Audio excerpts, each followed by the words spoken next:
비만 오면 토사가 흘러내려 불편을 겪는 곳들은 대부분 그 피해가 고질적입니다. 더욱이 항상 뒤늦게 수습에 나서는 악순환이 반복되는 건 더 큰 문제입니다. 광양만권 산업 기반에 대한 정부의 적극적인 관심이 필요하다는 지적입니다. 여수 MBC 창사 특집 토론, 지역경제 신성장 동력을 찾아라에서 참석자들은 이구동성으로 정부의 역할을 강조했습니다. 문재인 정부 정책에 맞춰 전라남도가 일자리 만들기에 주력하고 있습니다. 그러나 여전히 단발성 일자리 우려가 가장 큰 고민입니다. 박근혜 정부의 예산 집행이 호남권을 소외시켰다는 지적이 나왔습니다. 특히 지난해 교통시설 개선 사업 예산은 수도권과 영남권에 비해 턱없이 적었습니다. 여러분 안녕하십니까? 계속해서 전남 동부권 소식입니다. 집중호우에 따른 토사 유실로 주민들이 불편을 겪는 사례가 끊이지 않고 있습니다. 국지성 호우에 대한 경고에도 불구하고 일이 터지고 나서야 뒤늦게 수습에 나서는 상황이 되풀이되고 있습니다. 보도에 문형철 기자입니다. 마당 전체가 진흙밭으로 변했습니다. 간밤에 내린 폭우로 인근 공사장에 있던 토사가 순식간에 집안까지 밀려온 겁니다. 혼자 살고 있던 90대 노인은 물론 타지에 있던 가족들까지 놀란 가슴을 쓸어내려야 했습니다. 그 정도 불편하신데 굉장히 놀라셨던 것 같아요. 자식들 입장에서 상당히 걱정이 됐죠. 도로는 말할 것도 없고 승용차와 오토바이도 진흙으로 뒤덮였습니다. 아파트 단지 안에선 중장비까지 동원돼 두껍게 쌓인 흙더미를 걷어냅니다. 인근 공사 현장에서 흘러내린 토사로 동네 전체가 진흙탕이 됐습니다. 저 산에서 막 쏟아 내려오는 거야. 그러더니 이 도로가 다 차버렸어요, 물이. 이 흙탕 물이 완전히 여기가 다 쌓여버리더라고요. 지자체와 공사업체는 예상하지 못한 폭우 때문에 발생한 일이라며 날씨탓만 합니다. 저희가 비가 오는 상황을 얘기를 했으면 대비를 했을 건데 갑작스럽게 오늘 비 예보도 없는데 집중을 어떨지 몰랐죠. 주민들은 지금까지 몇 차례나 비슷한 일을 겪었다며 분통을 터뜨립니다. 이거 공사한 지가 언제입니까? 비만 왔다면 날려요. 천불나죠 진짜. 사람 막 화내 우리. 국지성 호우가 잦아지고 있지만 말뿐인 대책에 시민들의 불편이 되풀이되고 있습니다. MBC 뉴스 문형철입니다. 광양만권의 경쟁력 확보를 위해 정부의 적극적인 예산 투입 등 다양한 방안이 제시됐습니다.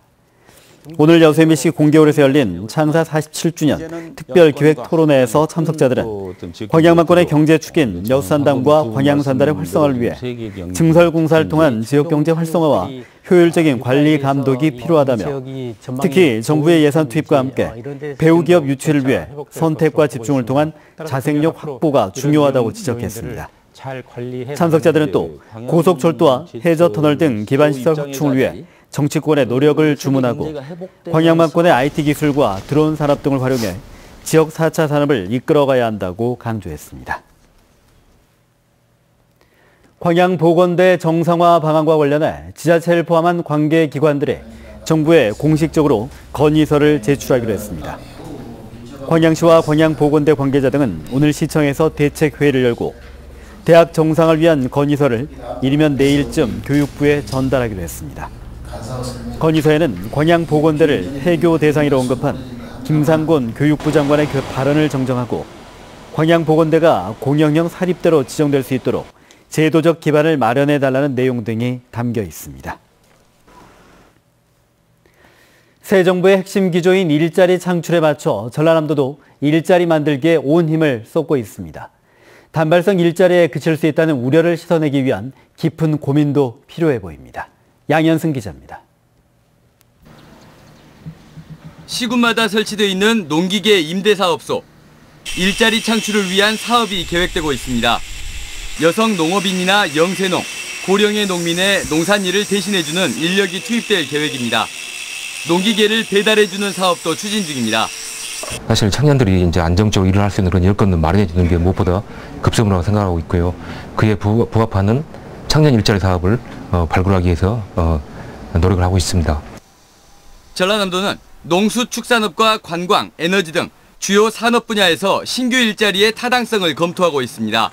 특히 마을 청년 활동가를 만드는 마을로 프로젝트를 비롯해 서울시 청년 뉴딜 정책에서 착안한 공공형 청년 일자리 사업 등 청년 일자리를 추진 중입니다. 신규 정책 상당수가 공공부문 시범 사업으로 묶여 있어 지속 가능성과 효과에 대한 고민이 선행돼야 한다는 지적입니다. 사업비를 함께 부담해야 하는 일선 자치단체의 참여도와 중복성 사업에 대한 우려도 넘어야 할 산입니다. 세금을 들이는 만큼 성과를 의식해 일자리 질보다는 양에 매몰될 우려도 큽니다. 가급적이면 정규직 일자리를 만들어내는데 우선 고민을 하고 정 필요하다고 생각했으면 비정규직을 양산한다 하더라도 그 비정규직 일자리가 사회적 경제 조직으로 전환한다든지 하는 출구 전략에 대한 고민을 지금부터 세심히 짜야 될 겁니다. 또 지자체 주도로 단발성 일자리를 만드는 것보다 사회적 기업 등을 육성해 전남만의 안정적인 농어촌 일자리 모델을 창출하려는 고민도 필요하다는 지적입니다. MBC 뉴스 양현승입니다. 살충제 달걀 파동이 커지고 있는 가운데 도내 양계장에 대한 추가 검사 결과 모두 적합 판정이 나왔습니다. 전라남도는 어제 일반 산란계 농장 19곳에 대한 1차 검사에서 표준 시약이 없어 검사를 못했던 스피로메시펜 등 4개 항목을 추가 검사한 결과 적합 판정을 받았다고 밝혔습니다. 전남도는 또 내일까지 문제가 된 달걀 141만여 개를 전량 폐기하고 부적합 판정을 받은 농장에 대한 잔류 농약 검사와 함께 다음 달까지 전체 가금류 농가를 대상으로 추가 정밀 검사를 실시할 계획입니다. 한편 여수시는 지난 17일 정부의 2차 발표에서 부적합 판정을 받은 살충제 달걀에 지역 내 반임은 없다고 발표했습니다. 박근혜 정부의 예산 집행에서 호남권이 지나치게 소외됐다는 지적이 제기됐습니다.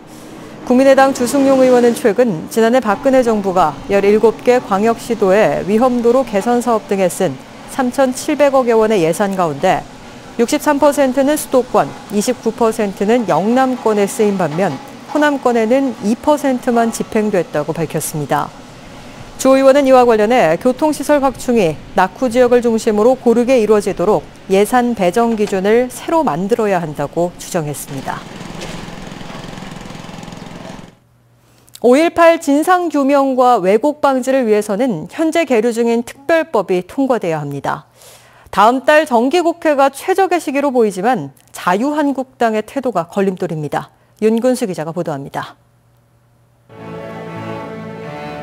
취임 이후 100일을 지나는 동안 5.18 기념식에 참석했을 때가 가장 행복했다던 문재인 대통령은 당시 기념식에서 진상규명을 약속했습니다. 새 정부는 5.18 민주화 운동의 진상을 규명하는데 더욱 큰 노력을 기울일 것입니다. 1,000만 관객을 돌파한 영화 택시 운전사는 5.18에 대한 국민적 관심과 공감대를 키우고 있습니다. 전두환 회고록 배포 금지 결정 등을 계기로 진상규명과 왜곡 방지를 위한 법제화 요구도 커지고 있습니다. 재발 방지를 위해 5.18 관련법 재개정안 국회 통과를 촉구한다. 현재 국회 상임위에 계류 중인 5.18 특별법은 크게 두 갈래입니다. 하나는 발포 명령자 등 진상규명을 위해서 새로 발의된 법안이고 또 하나는 5.18 왜곡에 대한 처벌 등을 담은 개정안입니다. 여당인 민주당은 물론 국민의당과 정의당이 뜻을 같이 하고 있고 바른정당도 법안 발의에 참여했기 때문에 본회의에 상정된다면 통과될 가능성이 높습니다. 걸림돌은 자유한국당의 태도입니다. 5.18 때 북한 특수군이 와서 한 것 개입했다는 그 의혹도 조사하자 이런 주장이거든요. 한국당의 반대로 상임위 문턱을 넘지 못하면 본회의에 올릴 수조차 없습니다. 특별법을 통과시킬 최적의 타이밍에서 걸림돌을 넘어설 수 있을지 정부 여당은 물론 지역 국회의원들의 역량이 시험대에 오르게 됐습니다. MBC 뉴스 윤문수입니다. 영화 택시 운전사의 흥행 바람을 타고 5.18과 광주가 새롭게 주목받고 있습니다. 영화의 주인공인 힌츠 페터 씨를 추모하는 전시가 시작됐고 영화 속 5.18 사적지를 둘러보는 택시 투어도 마련됐다고 합니다. 이미지 뉴스 리포터가 전합니다. 광주 시내에 탱크가 들어서고 계엄군의 몽둥이질에 시민들은 피를 흘리며 쓰러집니다. 영화 택시 운전사의 주인공 고 힌츠 페터 씨가 기록한 80년 5월 광주의 모습입니다. 광주의 참상을 세계에 알린 고인을 추모하는 전시가 광주시청에서 열렸습니다. 37년 전에 이 땅에서 일어났던 참혹한 어떤 참상을 배경으로 하고 있구나. 이게 실화였구나. 이걸 깨닫게 되면 오늘날 우리가 누리고 있는 자유민주주의가 얼마나 소중한 것인지. 죽음 앞에서도 카메라를 들었던 힌츠페터 씨의 기자 정신은 영화 택시 운전사를 통해 1000만 관객에게 알려졌는데요. 전시 관람객들은 힌츠페터 씨의 여권과 안경 등의 유품을 살펴보고 80년 5월 광주를 돌아봤습니다. 광주를 위해서 위험을 무릅쓰고 택시 타고 와서 그 사진을 찍고 동영상을 찍어서 감사하다고 느껴요. 영화 택시 운전사에서 사용된 택시도 전시가 됐는데요. 백밀러와 번호판까지 영화 속 모습 그대로 전시돼 관람객들에게 즐거움을 선사하고 있습니다. 80년 당시 택시를 운전했던 기사들이 5.18 사적지를 돌며 직접 해설을 해주는 투어도 마련됩니다. 5.18이 다시 한번 더 정확하게 재조명되고 5.18에 대해서 광주에 대해서 정말로 홍보대사처럼 그렇게 하고 싶습니다. 5.18 택시 투어는 다음 달 3일까지 무료로 운영되는데요. 광주문화재단에 전화로 예약하면 참여할 수 있습니다. MBC 뉴스 이미지입니다. 전남동부시군이 2017 을지연습에 맞춰 오늘부터 을지연습에 들어갔습니다. 여수시 등 전남동부시군은 오늘부터 나흘 동안 공무원 비상소집 훈련을 시작으로 유관기관 합동으로 2017 을지연습을 시작했습니다. 훈련 기간 시군은 전국 동시민방공 대피훈련과 여수광양 국가산단 피폭 대응훈련은 물론 읍면동 주민들을 대상으로 체감형 화재 대피 교육 훈련도 진행합니다. 여수산단 플랜트 건설 노사가 7년 연속 무분교 임금 협약을 달성했습니다. 전국 플랜트 건설 노조 여수지부와 여수산단 건설업 협의회는 지난 18일 시청 상황실에서 올해 임금 협약에 조인했습니다. 플랜트 건설 노사 양측은 전 직종 동일하게 하루 일당을 5,100원 인상하는 안에 최종 서명했으며 노조원 찬반 투표에서 79% 찬성으로 확정됐습니다. 여수시청 소속의 이승수 선수가 오늘 대만에서 열린 하계 유니버시아드 대회에서 유도 86kg급에 출전해 금메달을 획득했습니다. 이 선수는 지난 리우올림픽에 국가대표로 출전했으며 올해 아시아 경기 대회에서도 1위를 차지하는 등 우리나라 유도의 유망주로 떠오르고 있습니다.